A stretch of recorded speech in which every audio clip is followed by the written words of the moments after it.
प्यारे बच्चों, आज संस्कृत विषय में अध्ययन करेंगे। सप्तमः पाठ बकस्य प्रतिकारः। बकस्य यानी बगुला, प्रतिकार यानी बदला, बगुले का बदला। तो सभी बच्चे ध्यान दें। एकस्मिन् वने श्रृगालः बका च निवसतः।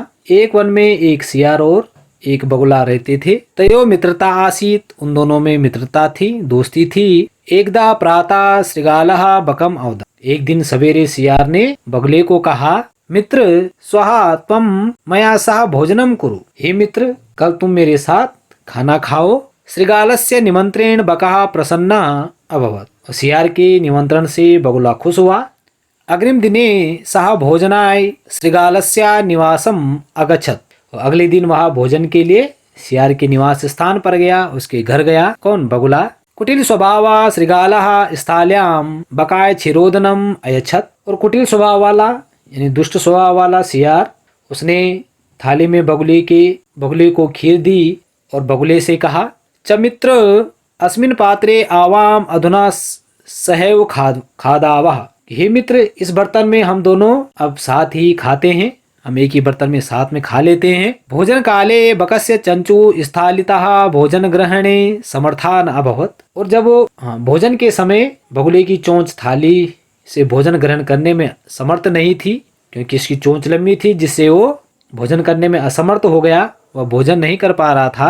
अतः बका केवलम क्षीरोदनम अपश्यत्। अतः बगुला केवल खीर देखता रहा और वह खीर नहीं खा पाया, और वह सियार को खीर खाते हुए देख रहा था। श्रृगाला तो सर्वम क्षीरोदनम अभक्षयत्। और सियार ने सारी खीर खा दी, सियार ने सारी खीर खा ली और बगुला दूर से ही देखता रहा। श्रृगालेन वंचिता बका अचिंतयत। सियार के द्वारा ठगे जाने पर बगुले ने सोचा कि यह सियार तो बड़ा चालाक निकला, इसने तो मुझे बेवकूफ बना दिया और सारी खीर अकेले ही खा दी। और वह सोचने लगा, यथा अनेन मया सह व्यवहार कृता तथा अहम अपि तेन सह व्यवहारिष्यामि। जिस प्रकार इसने मेरे साथ बर्ताव किया है, उसी प्रकार मैं भी उसके साथ बर्ताव करूंगा।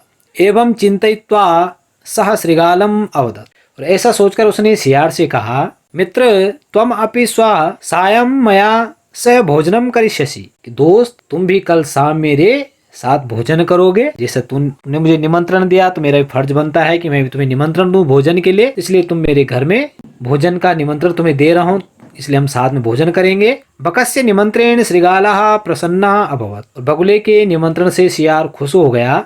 यदा श्रृगालः सायं बकस्य निवासम भोजनाय अगच्छत्।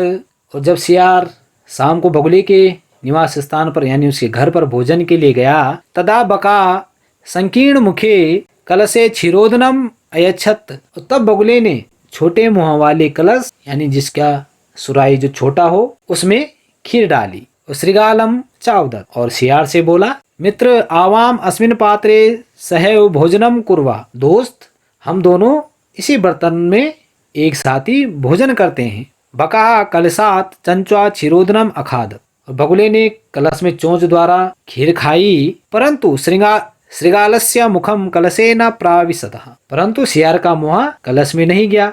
कलश का जो सुराही था, जो मुंह था, वह बड़ा पतला था, जिसके कारण वह सियार उस बर्तन में अपना मुंह नहीं डाल पा रहा था खीर खाने के लिए। अतः बका सर्वम क्षीरोदनम अखादत्। इसलिए बगुला सारी खीर खा गया। श्रृगालः च केवलम ईर्ष्या अपश्यत्। और सियार केवल ईर्ष्या से देखता रहा कि यह तो अकेले ही इस खीर को खा गया।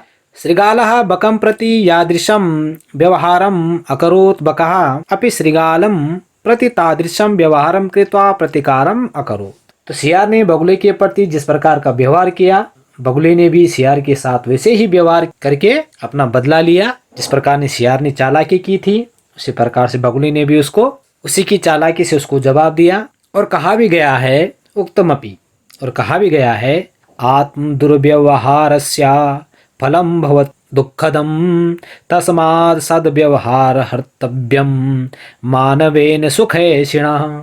अपने बुरे व्यवहार का परिणाम दुखद ही होता है। तस्मात् सद्व्यवहार्तव्यम मानवेन सुखैषिणः। इस कारण सुख चाहने वाले मानव को चाहिए कि वह सदा अच्छा व्यवहार करे। अर्थात आप दूसरे के साथ वैसा व्यवहार करें जैसे आप खुद अपने साथ चाहते हैं। जैसे आप दूसरे से अपेक्षा रखते हैं कि दूसरा हमसे अच्छा व्यवहार करे, वैसे ही हमें भी दूसरों के साथ अच्छा व्यवहार करना चाहिए। तो प्यारे बच्चों, आज अध्ययन किया श्रृगाल और सियार और बगुले की मित्रता का, किस प्रकार से सियार अपनी चालाकी से बगुले को बेवकूफ बनाता है, लेकिन बगुला भी बड़ा चालाक निकलता है, उसको उसी भाषा में जवाब देता है। आज हमने इसका अध्ययन किया और सभी बच्चे इस पाठ को पढ़ने का अभ्यास अवश्य करें।